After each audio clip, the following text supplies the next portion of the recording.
விளையிற பூமியடா, விவசாயத்தை பொறுப்பா கவனிச்சு சீரோமடா,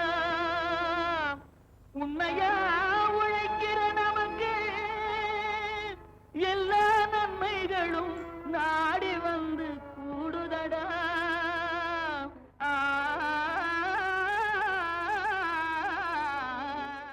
மாத்தி யோசிச்சேங்க. விழுப்புரம் மாவட்டம் திண்டிவனம் தாலுகா வட சிறுவலூர் கிராம விவசாயி நா பொன்னுசாமி அவர்கள்.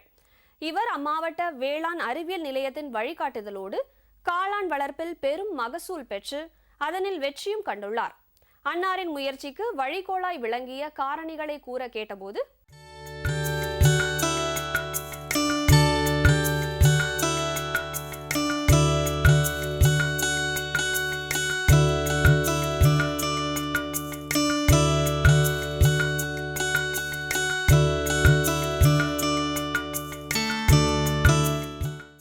நான் ஏற்கனவே விவசாயம் பண்ணிட்டு இருந்தேன்.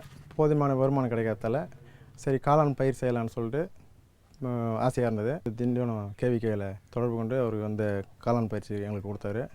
நல்ல முறையாக நாங்களும் காளான் வளர்த்துட்ருக்கோம்.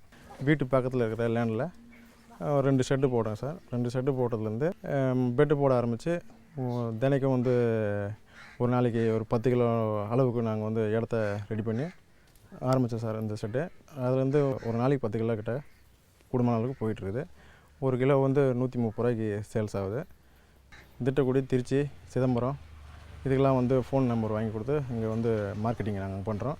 இப்போ ரெகுலராக வந்து தினைக்கும் 10 கிலோனாக்கா ஒரு நாளைக்கு 1300 ரூபாய்க்கு போதுமான அளவுக்கு வருமானம் கிடைக்குது. இதே நாங்கள் பயிர் செஞ்சாலும் அவ்வளோ அளவுக்கு வருமானம் கிடைக்கிறதால இது தினம் நம்மளுக்கு வந்து கிடைக்கக்கூடிய ஒரு வருமானமாக ஆகிப்போச்சு. இதுக்கு வந்து நாங்கள் இங்கேயே வந்து இந்த வேலை செய்கிறதால எங்களுக்கு வந்து ஒரு நாளைக்கு 1200 ரூபாய்க்கிட்ட வந்து வருமானம் கிடைக்குது ஐயா. இதுமாதிரி இதோட வெளியே போய்ட்டு வேலை செஞ்சாலும் வெயிலில் வேலை செய்யணும், அதுக்கு இன்னும் கஷ்டமாக இருக்கும். அப்பா அம்மா நாங்கள் ஒரு கூட்டு குடும்பமாக அந்த வேலை செய்கிறோம். இது வந்து லேபர்ன்ற வேலைக்கே எதுவும் இல்லை, நாங்கள் சொந்தமாக செய்கிறதால இது வந்து எங்களுக்கு போதுமான வருமானமாக இருக்குது. இன்னும் அதிக அளவில் இந்த ஷெட்டு போட்டு இன்னும் உற்பத்தி அதிகம் பண்ணி வருமானத்தை, நிலையான வருமானத்தை இன்னும் அதிகப்படுத்தலாம்ன்ற முடிவில் இருக்கிறோம். புதுசாக காளான் செய்ய வரவங்களாம் தாராளமாக செய்யலாம். இந்த விஷயத்தில் வந்து இந்த காளான் பயிர் செய்யறதுல வந்து நஷ்டம் எதுவும் இல்லை. திரு நா பொன்னுசாமி அவர்களை 08870927228 என்ற கைபேசி எண்ணுடன் தொடர்பு கொள்ளலாம். வேளாண் தொழில்நுட்பம். நமது உணவு பழக்கம் மிகவும் உன்னதமானது. காய்கறிகளை நாம் சில நேரங்களில் பச்சையாகவே சாப்பிடுகிறோம், சில நேரங்களில் சமைத்தும் மற்றும் தோலுரித்தும் சாப்பிடுகிறோம். அதை போலத்தான் நெல் அரிசியும். நெல் அரிசி அப்படியே சாப்பிடுவதற்கு ஏற்றதல்ல. இதனை அரவை செய்து உமி நீக்கி மற்றும் வேக வைத்து நாம் சாப்பிடுகின்றோம்.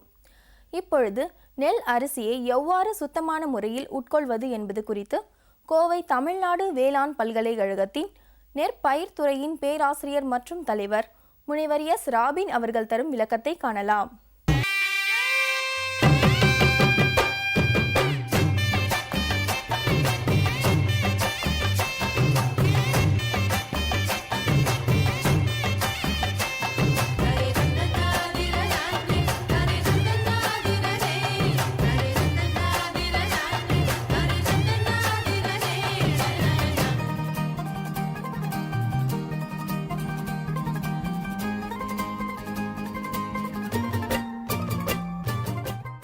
நம்ம நாட்டை பொறுத்த வரைக்கும் அரிசிங்கிறது வந்து ஒரு முக்கியமான உணவு. இந்த முக்கியமான உணவுன்னு சொல்லி திரும்ப ஏன் சொல்கிறோம்னு சொல்லியாச்சுன்னா, மொத்த மக்கள் தொகையோட 70% கலோரி தேவையை வந்து பூர்த்தி செய்வதை வந்து அரிசி தான்.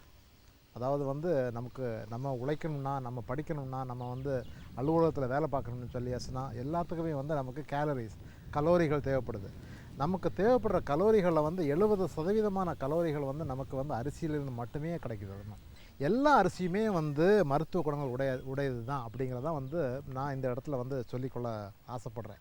முக்கியமாக பார்த்தோம்னு சொல்லியாச்சுன்னா கைக்குத்தல் அரிசியை மறந்துட்டோம். கைக்குத்தல் அரிசி அப்படிங்கிறது வந்து அன்பாலிஷ்டு, அதாவது நம்ம வந்து மில்லில் கொடுத்து பாலிஷ் பண்ணாத ஒரு அரிசி தான் வந்து கைக்குத்தல் அரிசிங்கிறது. இப்போ அது வந்து இப்போது செமி பாலிஷ்டுன்னு சொல்லுவாங்க, ஆனால் வந்து இப்போ வந்து என்னென்னு சொல்லியாச்சுன்னா நமக்கு பரவலாக வந்து நம்ம டைனிங் டேபிளில் பார்த்தோம்னு சொல்லியாச்சுன்னா அரிசி வந்து மல்லிகைப்பூ மாதிரி வந்து வெள்ளை விளையர்னு இருக்கணும், அப்படி வந்து பழகிட்டோம். பட் அதில் வந்து பார்த்தோம்னு சொல்லியாச்சுன்னா அந்த ரைஸோட உமியில், ரைஸ் பிரான், அந்த உமியில் இருக்கிற பல நல்ல விஷயங்கள் வந்து நம்ம வந்து அந்த பாலிசி முறையில் வந்து கலைஞ்சிரும். இது கலையாமல் சாப்பிட முடியாதா அப்படின்னு சொன்னீங்கன்னா சாப்பிடலாம். நம்ம எந்த அரிசியுமே நீங்கள் வந்து உமியை நீக்கி சமைச்சு சாப்பிட்டீங்கன்னா அது உடம்புக்கு நல்லது தான். உதாரணத்துக்கு பார்த்தோம்னு சொல்லியாச்சுன்னா சில சிறுதானியங்களை வந்து புரத சத்து வந்து 6லேருந்து 8% இருக்குன்னு சொல்லியாச்சுன்னா பாலிஷ் பண்ணாத முழு அரிசியில் வந்து 13% வந்து புரத சத்து இருக்குது. அதுவும் அரிசியில் உள்ள புரத சத்துங்கிறது வந்து ரொம்ப ஹை குவாலிட்டி புரத சத்து. இப்போ புரத சத்தில் வந்து பார்த்தீங்கன்னு சொன்னால் அமினோ ஆசிட் சொல்லுவோம், எசென்சியல் அமினோ ஆசிட்னு சொல்லும்போது வந்து மீத்தியோனைன், ட்ரிப்டோஃபேன், இது ரெண்டும் வந்து ரொம்ப வேல்யூபிள், ரொம்ப குணாதிசயங்கள் கொண்ட புரத சத்து அமினோ ஆசிட்ஸ். இந்த 2 அமினோ ஆசிட்ஸும் அரிசியில் வந்து அரிசியோட அந்த தவிடில் வந்து கொஞ்சம் அதிகமாக இருக்குது. இப்போ இதில் பார்த்தோம்னு சொல்லியாச்சுன்னா பல விதமான நன்மைகள் இருக்குது. உதாரணத்துக்கு வந்து ஒரே ஒரு இது மட்டும் நான் குறிக்கோளாக இப்போ ஒரு குறிப்பிட்டு சொல்ல விரும்புகிறேன்னு சொல்லியாச்சுன்னா வந்து ஒரு ஒரு ஒரு ஒரு ரசாயன பொருள் ஃப்ளேவனாய்டுன்னு சொல்லுவாங்க. அதில் வந்து ட்ரைசின் அப்படிங்கிற ஒரு ரசாயன பொருள் வந்து இருக்குது அரிசி தவிடில். அது வந்து ஈவன் புற்றுநோயே குணமாக்குற சக்தி கொண்டதுங்கிறத வந்து லண்டனில் வந்து ஆராய்ச்சி பண்ணி கண்டுபிடிச்சிருக்கிறாங்க. ஸோ முழு அரிசி அப்படிங்கிறது வந்து அந்த பாலிஷ் பண்ணாத அரிசியில் உள்ள குணாதிசயங்களும் நலன்களும் வந்து கணக்கிட முடியாதது. ஆக்சுவலாக நம்ம அரிசியில் உள்ள அரிசி தவிடில் உள்ள அந்த ஃபேட்டி ஆசிட், உதாரணத்துக்கு வந்து அந்த எண்ணெய் இப்போ எடுத்து வந்து உரைசா ஆயில், அதாவது வந்து இப்போ நெல் தவிட்டு எண்ணெய் வந்து இப்போ பரவலாக உபயோகிச்சுட்டு இருக்கிறோம். அதுலேயே வந்து நிறைய குணாதிசயங்கள் இருக்குது. நம்ம என்ன சொல்கிறோம்னு சொல்லியாச்சுன்னா அரிசியை வந்து பாலிஷ் பண்ணுற சாப்பாடை வந்து பாலிஷ் பண்ணுற அரிசியை வந்து நம்ம மதிய உணவுக்கு வந்து வச்சுக்கிட்டால் கூட காலையில் சிற்றுண்டி அல்லது இரவு உள்ள உணவு பதார்த்தங்கள் பண்ணும்போது முடிஞ்ச வரைக்கும் வந்து இந்த கைக்குத்தல் அரிசியை வந்து சேர்த்து பண்ணோம்னு சொல்லியாச்சுன்னா நெல்லுலேயே வந்து நமக்கு நிறைய சத்து பெற முடியும், நிறைய குணாதிசயங்களை பெற முடியும். நெல்லுடைய நெல்லை நம்ம உணவாக உட்கொள்றதுலேயே வந்து அதிக மதிப்பூட்டல் பண்ண முடியுங்கிறது வந்து என்னுடைய கருத்து. இப்போ பார்த்தோம்னு சொல்லியாச்சுன்னா கைக்குத்தல் அரிசி சாப்பிட சொல்கிறீங்களா, எங்கே கிடைக்குது அப்படிங்கிற மாதிரி ஒரு கேள்வி எழும். இப்போ எப்போவுமே பார்த்தோம்னு சொல்லியாச்சுன்னா நமக்கு வந்து எல்லா ப்ராடக்ட்லேயுமே வந்து ஒரு வியாபாரம் தான் கலந்துருக்கு ஆக்சுவலாக. இப்போ இந்த கைக்குத்தல் அரிசி அப்படிங்கிறத வந்து அதிக நாள் சேமித்து வைக்க முடியாது. ஏன்னா வந்து அதோட அந்த தவிடில் வந்து எண்ணெய் இருக்கிறதுனால வந்து கொஞ்ச நாள் நம்ம வந்து ஸ்டோர் பண்ணி வச்சோம்னு சொல்லியாச்சுன்னா அதில் வந்து ஒரு மாதிரி வந்து ஒரு பூஞ்சான ஸ்மெல்லு வரும், ஒரு வாடை வரும். அதனால் யூஸ் பண்ண முடியாது. அப்பப்போ தான் நம்ம வாங்கி இது பண்ணணும். ஸோ வந்து இப்போ வந்து பார்த்தோம்னு சொல்லியாச்சுன்னா நிறைய ஸ்டோர்ஸ் வந்திருக்கு, டிபார்ட்மெண்டல் ஸ்டோர் நிறைய வந்து பெரிய பெரிய நகரங்களில் வந்திருக்குது. ஆக்சுவலாக அங்கெல்லாம் பார்த்தோம்னு சொல்லியாச்சுன்னா உங்களுக்கு வந்து கிடைக்குது, ப்ரௌன் ரைஸ் வந்து கிடைக்கிது. அவங்க வந்து என்ன பண்ணுறாங்கன்னா ரெஃப்ரிஜரேட்டட் கண்டிஷன், அதாவது வந்து குளிரூட்டப்பட்ட வசதியில் வந்து அதை ஸ்டோர் பண்ணி வைக்கிறாங்க, நமக்கு வந்து கெட்டு போகிறதில்ல. அது மட்டும் இல்லாமல் வந்து நமக்கு வந்து என்னென்னு சொல்லியாச்சுன்னா விவசாயிகளாக கிராமத்தில் இருக்கிற விவசாயிகள்னு சொல்லியாச்சுன்னா நெல் இருக்குது அவங்ககிட்ட, மில்லில் கொடுத்தோம்னு சொல்லியாச்சுன்னா பச்சரிசி தான் நம்ம பண்ண போகிறோம், புழுங்கலாக பண்ணணும்னு தேவையில்லை. ஸோ கொடுத்து வந்து அரைச்சி வாங்கிக்கலாம். அப்போ தேவைக்கு ஒரு மாதத்துக்கு எவ்வளோ தேவை அதுக்கு மட்டும் வந்து ஒரு 5 கிலோவோ 10 கிலோவோ அரைச்சி வாங்கிக்கலாம். இது எப்போவுமே வந்து ஒன்று சொல்கிறதுங்க, ஆக்சுவலாக நமக்கு நாட்டில் வந்து தேவை இருந்ததுன்னு சொல்லியாச்சுன்னா அது கடையில் வந்துடும். நமக்கு வந்து இப்போ பரவலாக வந்து நிறைய பேருக்கு தெரியறதில்ல, தேவையும் தெரியறதில்ல. அதை வாங்கி எப்படி சமைக்கிறது, என்ன பண்ணுறதுன்னு நிறைய பேர் புரியறதில்ல. அதுக்கு தான் நான் சில வழிமுறைகள் சொன்னேன். நம்ம வந்து பொங்கல் பண்ணலாம், நம்ம வந்து கஞ்சி பண்ணலாம், அப்புறம் வந்து மாவு பண்ணி வந்து கொழுக்கட்டை மாதிரி பண்ணி சாப்பிடலாம். இதெல்லாம் வந்து சில ஐட்டம். இதை தவிர வந்து நிறைய வீட்டு பெண்மணிகளும் சரி ஆக்சுவலாக நிறைய பேருக்கு வந்து புதுவிதமான ஐடியாவில் வந்து பல வரலாம் ஆக்சுவலாக அதை எப்படி உபயோகிக்கலாம்னு சொல்லி. என்னைக்கு வந்து நம்ம நகரத்துலேயும் கிராமத்துலேயும் வந்து அந்த மாதிரி அரிசிக்கு வந்து தேவை அதிகரிக்குதோ அன்னைக்கு கண்டிப்பாக, ஏன்னா வியாபாரிகளுக்கு வந்து வியாபாரம் ஆகணும், அப்போ கண்டிப்பாக வந்து எல்லா கடைகளுமே கிடைக்க ஆரம்பிக்கும்.